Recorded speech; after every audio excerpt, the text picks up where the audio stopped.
morning and welcome to World Talks. I'm Salia Strzemska and now we're going to discuss Moldova. Sunday is a day of important decisions for Moldovans. One is to elect a new president. The other is a referendum on whether the country should include the goal of European Union accession in its constitution. To discuss, I am joined here by Madalin Necsutu, Moldova and Romania correspondent, Balkan Insight. Good morning. Delighted to have you with us. Good morning. So, thank you for the invitation. Let me start with an external picture. Moldova's elections are closely watched by powers like the European Union, Russia and the United States. Each has its own interests. So my question is, why is the country so important?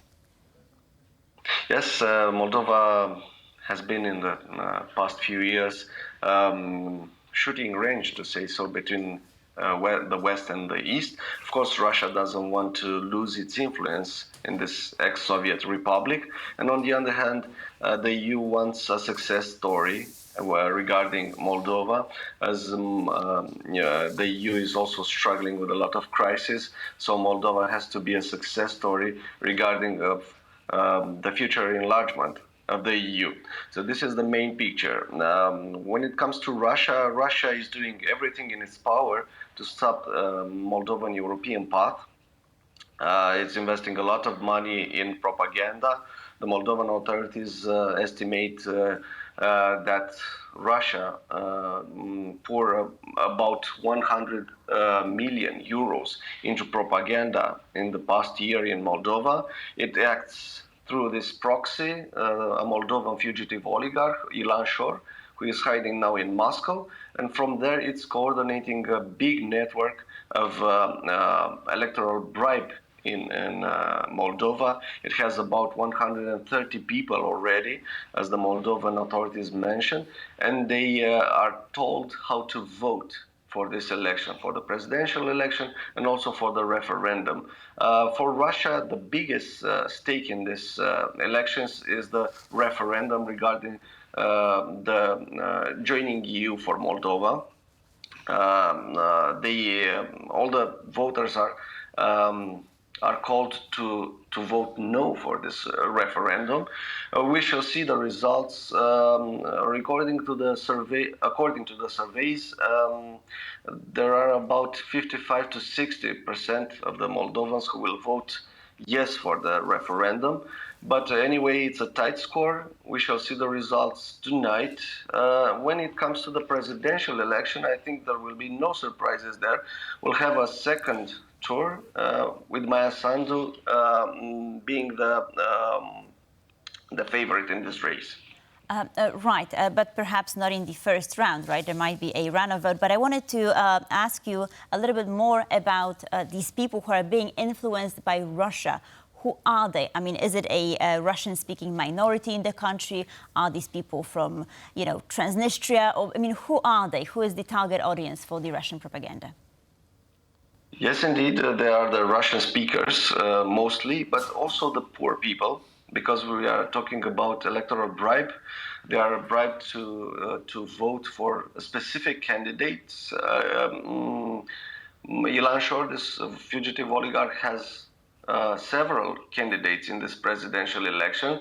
So at the end, they will say who to vote for this people. Yes, indeed, the most of the people who are part of this big network are the Russian speakers. And also the very poor people of Moldova who will give their vote for money. This is the main picture. And of course, we have them in the south, in the Gagauzia region in the south, mostly, in Transnistria. But Transnistria leadership said that will try its best to tackle any efforts from Transnistria to bus in people to Moldova to vote. They don't want any destabilization in Transnistria. This is a first time in Transnistria for them to say that we will not meddle in Moldova's elections. And there are also people from the north of the country, mostly from Balts the second biggest city in Moldova. These are the voters who are in this big network constructed by Ilan Shor in the past few years in Moldova. Right, but I mean, are they significant percentage-wise? Or, I mean, because if Maia Sandu is Yes. still posed to win, I mean, you're saying they're significant. I mean, there's enough people. Mathematically speaking, there are about 10% of the voters in Moldova. This is a big number. Usually in Moldovan elections, about 1.3 million people are voting, according to the past elections in Moldova. So 130,000, there are about 10% of this, the whole electorate that usually goes to vote in Moldova. There are a lot of polling stations opened by the Moldovan authorities for this election. There are about 2,200 polling stations. There are only 2 in Russia, although we have a population of about 200,000 people, Moldovans, living and working in Russia. But for security reason and also from the low appetite for voting in the previous elections, only 2 polling stations were open abroad in Russia. Right, and there's also a record number of candidates trying to become a president this year, 11 of them altogether. Why so many people? Yes, it's a good question. Why so many people? Only 2 of them are really pro-Europeans. The other ones are rather pro-Russians, pro-oligarchic, or fake pro-Europeans, in my belief, and all the political analysts agree with this idea in Moldova. There are a lot because, like I'm saying all the time, there is a kind of a beauty contest between this contestants on the left wing, to say so, the pro-Russians, because there is also a test for the parliamentary elections, which will be held in July 2025.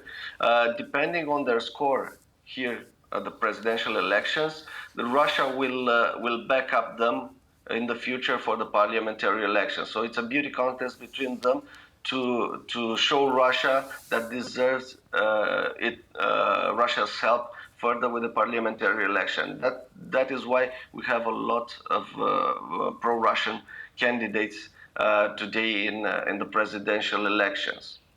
Right, so Sandu is still most likely to win. However, there will probably be a runoff vote due to the fragmentation, right, of voting due to so many candidates. Now, let me ask you about Alexandra Stanu. Who is he and how significant is he? Yes, Alexandra Stanu is the former general prosecutor of Moldova. He has now really bad problems in the justice sector, to say so. He has about 5 charges against him.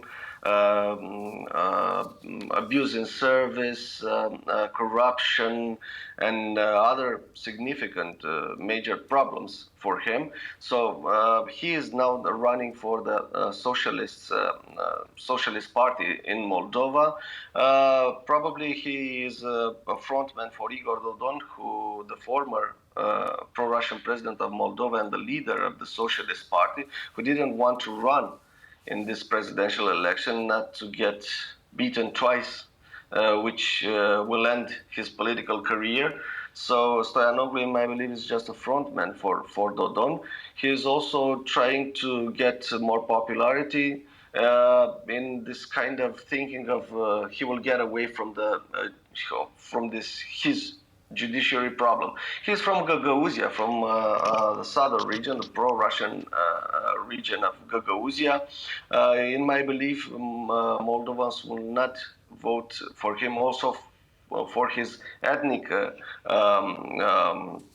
stance. So, but anyway, he will probably go to the second round with Maia Sandu, and all the other pro-Russian candidates will have to support him in order to try to beat Maia Sandu. But even in the second round, the surveys are showing that Maia Sandu will still win.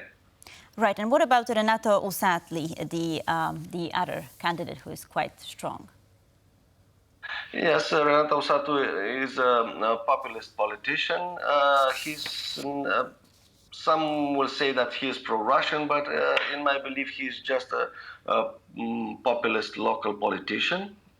He is credited with a third chance by the surveys. Around the last one made Wednesday, if I'm not mistaken, showed that Renato Usatli has 6.4% of the electorate voting for him in this election. He used to have strong links with Russia. He had some good contracts with Russian railways in the past. And he had also large assets in Russia, which were froze there.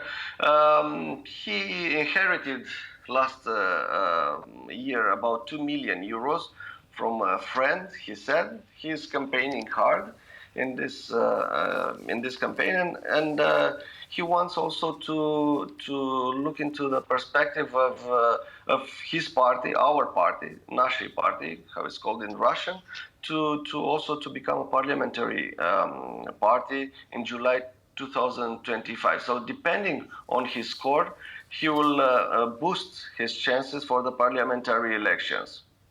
Right, so just taking a step back and just looking at the Moldovan political scene holistically, we have this vote today, but then we have another important one, as you said, in July of 2025. So what are the possible scenarios? If Maia Sandu wins now, will her party also need to win in 25 in order to push for all these reforms that are needed to join the EU?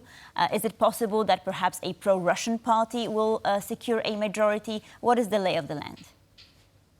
Yes, indeed, there is a big question there if if Maia Sandu and her party, her former party, because she's a president and she cannot be the leader of this party, Action and Solidarity Party is called, they gained power in 2020, 2021, and started, like you said, these big reforms for Moldova to join the EU.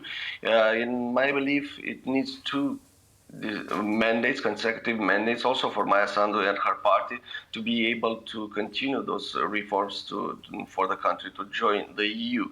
So not only the presidential election today counts, but also in July 2025, it's very important for the Action and Solidarity Party to find a political partner to make again a pro-European coalition. Now, the Action and Solidarity Party has 63 mandates out of 101, so it has the vast majority and can pass whatever law wants. But indeed, all the surveys said that Action and Solidarity Party cannot run by itself the country, so it has to find a partner for coalition, and indeed it has to be a pro-European one. There is no emerging pro-European party right now in Moldova, so there might be chances for this party to try to find an ally on the center part of the political scene. There are a few parties there, including the Rising Star party of the mayor of Chisinau, Ion Ceban. So probably they will try to find common sense with this mayor who used to be pro-Russian, and now he is declaring himself that he is a pro-European, and it has to be a compromise for the parliamentary election. Compromise is a key word in politics. I guess we'll have to wait and see what the outcome of today's vote is, and then, of course, the 2025 elections. Madalin Necsutu, thank you so much for being with us this morning. Thank you. And thank you for watching World Talks. Please stay tuned for more here on TVP World.